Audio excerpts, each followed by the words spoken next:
সম্মানিত ভাই ও বন্ধুরা, আসসালামু আলাইকুম ওয়া রাহমাতুল্লাহ। আল্লাহর রহমতে আপনারা সবাই ভালো আছেন। আজকে একটি বিষয় নিয়ে আপনাদের সাথে কথা বলবো। আপনারা স্ক্রিনে যে গাভীটি দেখতে পাচ্ছেন, এটি একটি প্রেগনেন্ট গাভী। এর আজকে প্রায় 6 মাস রানিং চলতেছে।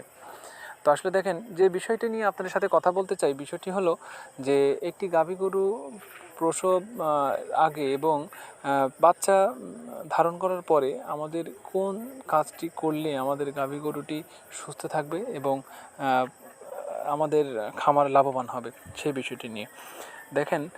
আমাদের সর্বপ্রথম যে কাজটি করবেন, আপনার গাভীটি যদি 4 থেকে 5 মাস হয়, তখন অবশ্যই তাকে আপনারা একটি ভালো কোম্পানির ভালো জিঙ্ক সিরাপ খাওয়াবেন এবং 6 মাস যখন হবে তখন অবশ্যই তাকে একটি আয়রন সিরাপ দেবেন। কারণ দেখেন, আয়রন সিরাপ কেন দেবেন? আয়রন সিরাপটা দেওয়ার কারণ হলো, অনেক সময় দেখা যায় যে আপনাদের গরুগুলার রক্তের স্বল্পতা তৈরি হয়, এই কারণে আপনারা আয়রন সিরাপটি দিবেন।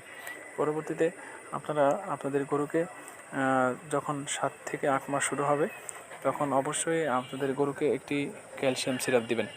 যদি পর্যায়ক্রমে এই 3টি ওষুধ আপনারা আপনাদের গরুকে খাওয়াইতে পারেন, তাহলে আপনাদের গাভী যেমন বাচ্চা প্রসব করতে সুবিধা হবে এবং পরবর্তীতে হিটে আসতে এবং দুধ উৎপাদনে আপনাদের সহায়তা করবে। যদি আমার ভিডিওটি আপনাদের কাছে ভালো লেগে থাকে, তবে অবশ্যই আমার সঙ্গে থাকবেন এবং পরবর্তীতে যেন ভালো ভালো ভিডিও নিয়ে আসতে পারি। ধন্যবাদ সবাইকে।